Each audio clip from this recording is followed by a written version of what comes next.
Welcome to Divine Messy Human. I'm your host, Amanda Kate. This podcast is for the messily human, the ones who are trying their best and making mistakes.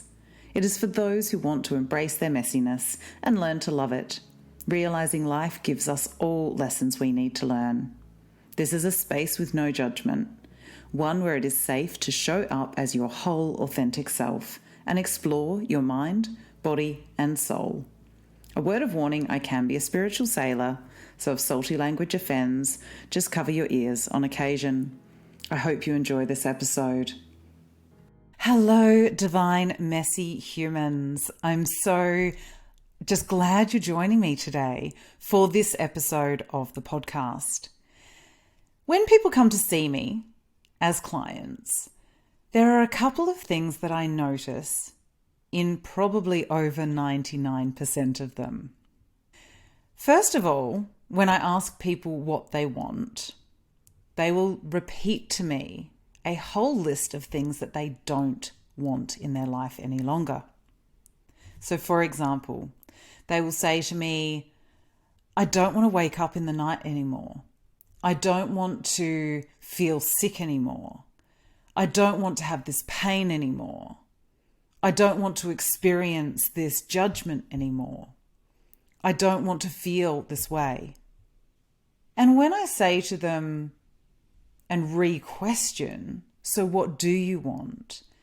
They will then give me another list of don't wants. Now, the problem with that is our brain does not understand the word don't. So when we say, I don't want to wake up in the night, instead of I'd like to have a great, restful, nourishing night's sleep, our brain isn't thinking, I don't want to wake up in the night. It's thinking, wake up in the night. There isn't a long-lasting change there. And don't get me wrong, language is a huge, huge part of our healing journey. And this is one small part of it that we really need to start becoming more aware of. When we put in this list of what we don't want energetically out to the universe, we are effectively reinforcing that we do want our current state of affairs. So I help people to reframe that into, well, what do you want? So you do want to wake up in the morning feeling nourished and nurtured and rested, full of energy and vital. I don't want to feel sick anymore. We can turn into, I want to feel healthy and vital. With the pain, we can make it into, I want the freedom and flexibility in my body. I want to feel strong and healthy. I want to feel limitless. And so we can start to use different language to build the list of what we do want. The other thing I notice is a lot of people struggle to tell me what they want because they've often never been asked before. Some have never been allowed to have wants before. Some have not recognized that they have needs as a human being and that we are allowed to have basic needs. We all have basic needs as humans. And we're also allowed to extend that into wanting things for ourselves. And that in itself can create stress in the body that we then need to clear. Start asking yourself things like that. What do I want? If money was no issue and time was no issue, because let's face it, they're all energetic constructs. If these things were not any issue, what would I want? Even with those restrictions in place, what do I want? And then people get to a point where they say to me, I just want to be happy. And happy for me has become one of those kind of words. It's like nice or okay or good. There are so many more expressive words out there. And if we look at happiness as our end goal, our happiness that we are often talking about, especially when we have not done much personal and spiritual development before, the happiness is often tied to external circumstances. It is tied to relationships, it is tied to work, it is tied to our feelings of abundance and our cash flow and our financial situation. and our relationship with our family. It's tied to all of these different external factors. And I'm going to put it out there. If we just want to be happy all the time, how realistic is it? I think it's quite delusional and false to start from a place of wanting a one-dimensional emotion that is tied to other people or to external circumstances, to external things. So again, I get people to reframe happy. What does happy feel like to you? How will you know when you get to happy as your final destination? What will your life look like? What will it feel like? Who will be around you? Without them changing, with you doing the work, what can that look like for you? And then we start to get into a bit meatier ideas of what they actually want. We've managed to tease out the ideas of what don't wants are sitting in their subconscious, and to really build a list of what is wanted and desired. I love that word rather than want. Desired.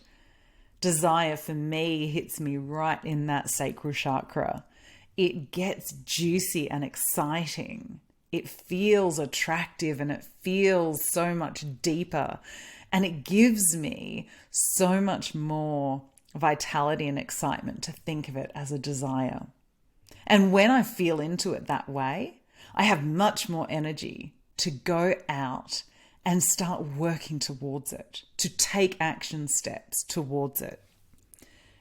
When we look at happiness as our endpoint, the problem we also have is that if we were feeling happy all the time, we probably would need medication because it would probably fall under that manic type emotion. And when I think of the people that I know who pretend to be happy all the time, that's all it is it's a pretense. The happiness doesn't always reach their eyes, and it gets into that, "Hi, how are you going?" That fake voice where things don't quite reach the eyes and reach the soul and reach that beautiful emotional depth that we all have within us. It feels a bit like painting ourselves into a corner of one emotion to be able to express the rest of our lives. And I really do understand what people mean when they say they want to be happy. They mean that they want to be happier, that they want happy as more of a baseline for themselves. I just challenge them with different words. What would contentment feel like? What would peace feel like? Because our emotional existence in this plane is wide and varied and nuanced, and it is painful and beautiful and everything in between. If you want to think of your emotional landscape as a tapestry hanging on your wall, happiness for me is like hanging a beige rug and going, "Oh, look at my new tapestry."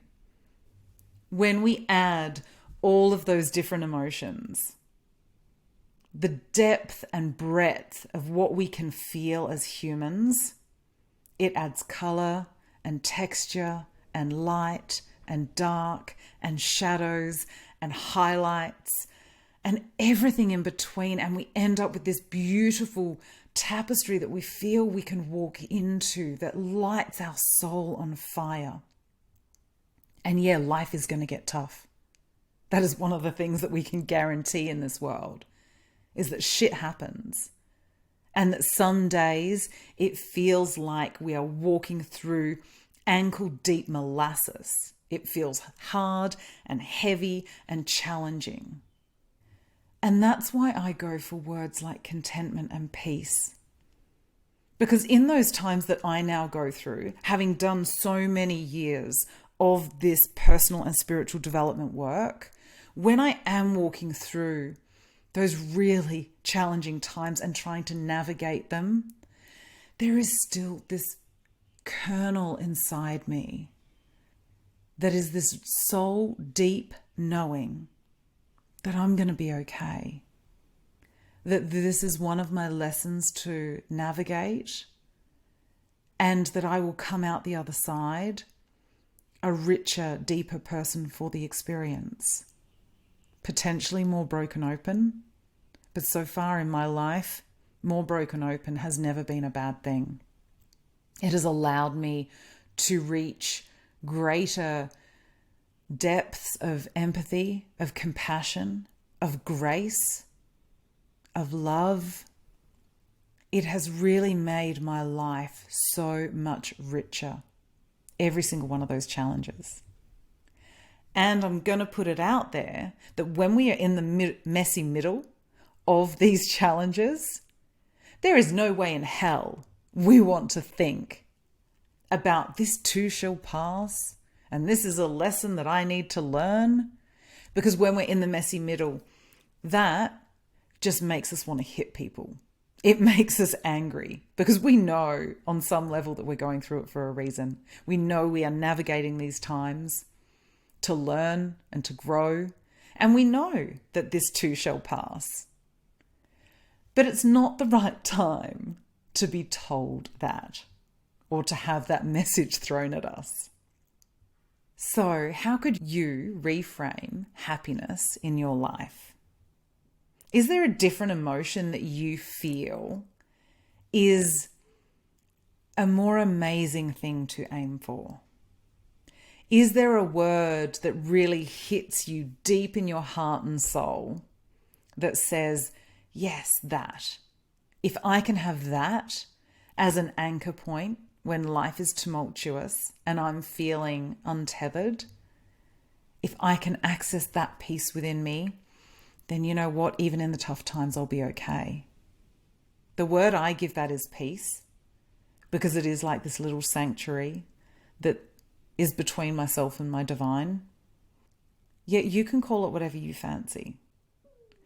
I just like to get people thinking deeper than happiness, deeper than needs and wants, certainly deeper than a list of don't wants. And sometimes we need to give ourselves permission to dance in these fields, to allow ourselves to want something more than happiness, or to want something as deep as a desire. Do you need to give yourself permission to enter into those parts of your soul? When I think about that idea of happiness, for me, I lived so long on the I'll be happy when. I'll be happy when this happens, or I'll be happy when I reach this goal, or I'll be happy when whatever it is. There was always something else that would make me happy. And yet I was still miserable. I call that the happiness of pursuit. I always needed a goal. I always needed something bright and shiny to be aiming for. When we are in the pursuit of happiness and we flip that around, we can bring joy into our life much more regularly. We can celebrate our wins. We're not on to the next goal before we've acknowledged and celebrated the goal that we've just achieved. We find ways to be happy, content, peaceful, joyous, all of the things in this moment right now, where I am. And from this place of presence, yes, we've got an ability to look back and see how far we've come, and we can stand and look forward to where we want to go. But the more that I've been happy on the path, the more that I've been happy in my day-to-day, the more that I've been connected more to the people around me, been more present to all of the emotions that I'm experiencing, the peace and joy is on the path. It's not at the destination. And yes, I love achieving goals. Of course I do. And I also find goals whereby the path is as joyful, is as wondrous, is as awe-filled as the journey itself and as the destination itself. Every facet becomes something beautiful. And that's what I want for you.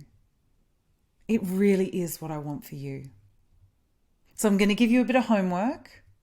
If you're up for it, go and buy yourself a notebook. Doesn't need to be beautiful, doesn't need to be a fancy journal, but buy yourself a notebook. I love writing in coloured pens because I find if I write in black and white or blue and white, I don't read it again. But write down. Allow yourself to daydream. What do I want? What are some of the needs that I have that I need? We need love, we need connection, we need friendships, and we need depth in our lives. So what are some of your needs? What are some of the things that you want? And what are some of those things that you desire deep in your soul that really pull you towards them? And what are some of the little actions that you could take towards fulfilling some of those desires? And then I want you to ask yourself, what does happiness look like for me? What does it feel like? If I have this baseline of, we're going to call it happiness, what does that mean when times are tough, when I'm facing challenges, when I can't control what's happening around me? How can I access that? What do I want to call it? Remember that you are connected to the divine. You have the divine within you.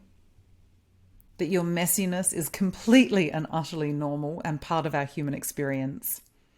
And that the more that you can love your divinity and accept and have grace for your messiness, the easier your human existence will be.